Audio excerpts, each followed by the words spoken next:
DMK ഭരണത്തിലെത്തി 1.5 വർഷം പൂർത്തിയായതിന് പിന്നാലെ മന്ത്രിസഭയിൽ എത്തിയപ്പോൾ തന്നെ ഉദയനിധി സ്റ്റാലിൻ ഉപമുഖ്യമന്ത്രി കസേരയിലാണ് ഇരുന്നത് എന്ന് തമിഴ് രാഷ്ട്രീയത്തിൽ പറഞ്ഞു കേട്ടിരുന്നു.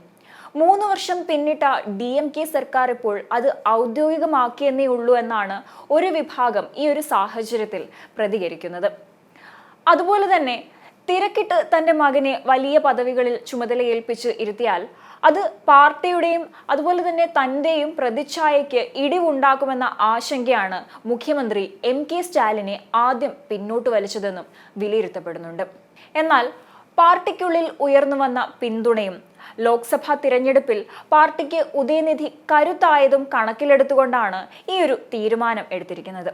നഗരത്തിനുള്ളിലെ ചേപ്പോക്ക് മണ്ഡലത്തിൽ നിന്ന് ആദ്യമായി നിയമസഭയിലെത്തിയ ഉദയനിധി 2022 ഡിസംബറിലാണ് മന്ത്രിയായത്. ഉദയനിധിയെ മുൻപന്തിയിലേക്ക് കൊണ്ടുവരുന്ന വഴി വരുന്ന നിയമസഭാ തിരഞ്ഞെടുപ്പിന് പാർട്ടിയെ സജ്ജമാക്കുക എന്ന ലക്ഷ്യവും DMKക്ക് ഉണ്ട്. അർഹതയ്ക്കുള്ള അംഗീകാരമാണ് ഉദയനിധിയുടെ പുതിയ സ്ഥാനമെന്ന് DMK നേതാക്കൾ വിലയിരുത്തുന്നുമുണ്ട്. ഈ ഒരു സാഹചര്യത്തിൽ അർഹമായ സ്ഥാനം ലഭിക്കുമെന്നതിനാൽ ഉദയനിധിയുടെ വരവിനെ പാർട്ടിയിലെ മുതിർന്ന നേതാക്കളും എതിർക്കുന്നില്ല. ലോക്സഭാ തിരഞ്ഞെടുപ്പിലും ഉപതെരഞ്ഞെടുപ്പിലും മിന്നുന്ന വിജയം നേടിയ DMK ഉദയനിധിയെ ഉപമുഖ്യമന്ത്രി സ്ഥാനത്ത് പ്രതിഷ്ഠിക്കുന്നതിനെതിരെ ദുർബല അവസ്ഥയിലുള്ള പ്രതിപക്ഷ പാർട്ടികളും കാര്യമായി പ്രതികരിക്കില്ല. രാഷ്ട്രീയത്തിൽ തെളിമയുള്ള മുഖമായി മാറാൻ MK സ്റ്റാലിന് 50-60 വയസ്സ് വരെ കാത്തിരിക്കേണ്ടി വന്ന അവസ്ഥ ഉദയനിധിക്ക് ഉണ്ടാകരുതെന്ന കുടുംബത്തിന്റെ നിർബന്ധം കൂടി ഇപ്പോഴത്തെ തീരുമാനത്തിന് പിന്നിലുണ്ടെന്നാണ് വിവരം ലഭിക്കുന്നത്. നിലവിൽ 46 വയസ്സുള്ള ഉദയനിധി തിരക്കുള്ള ചലച്ചിത്ര നിർമ്മാതാവും നടനും കൂടിയാണ്. ദക്ഷിണേന്ത്യൻ സിനിമാ വ്യവസായത്തിലെ നിർണായക ശക്തിയായ റെഡ് ജയന്റ് മൂവീസിന്റെ തലപ്പത്തിരിക്കുന്ന ഉദയനിധി സിനിമാ തിരക്കുകൾ മൂലമാണ് മന്ത്രിസ്ഥാനം ഏറ്റെടുക്കുന്നത് വൈകിപ്പിച്ചത്. എന്നാൽ 10 വർഷം കഴിഞ്ഞാലും ഇതേ ചുമതലകൾ നിർവഹിക്കണമെന്നതിനാൽ എത്രയും നേരത്തെ ഉത്തരവാദിത്വം ഏൽക്കുമെന്നതായിരുന്നു DMK നേതൃത്വത്തിന്റെ നിലപാട്. 2009-2011 കരുണാനിധിയുടെ കീഴിൽ ആദ്യം മന്ത്രിയായും പിന്നീട് ഉപമുഖ്യമന്ത്രിയായും സ്റ്റാലിൻ ഭരണപരിചയം നേടിയിരുന്നു.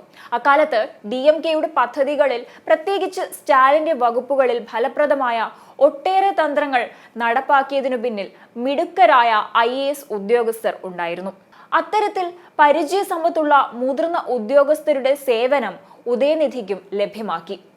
കായിക മന്ത്രി സ്ഥാനമേറ്റതിനു പിന്നാലെ ലോക് chess olympiad, Asian hockey championship, formula 4 കാരോട്ടം, ഖേലോ ഇന്ത്യ യൂത്ത് ഗെയിംസ് ഉൾപ്പെടെയുള്ളവ ചെന്നൈയിൽ എത്തിയതും ഉദയനിധിയുടെ ഗ്ലാമർ കൂട്ടിയിട്ടുണ്ട്. ഇതിനിടെയുണ്ടായ സനാതനധർമ്മ വിവാദത്തിൽ ഉദയനിധി നിലപാടിൽ ഉറച്ചുനിന്ന് നിയമത്തിന്റെ സഹായത്തോടെ പോരാടിയതും പാർട്ടിക്കുള്ളിലും ജനങ്ങൾക്കിടയിലും കയ്യടി നേടിക്കൊടുത്തിരുന്നു. പുതിയ പദവി വഴി DMKയുടെ പുതിയ മുഖമായി ഉദയനിധിയെ ഉയർത്തിക്കാട്ടുകയാണ് ലക്ഷ്യം.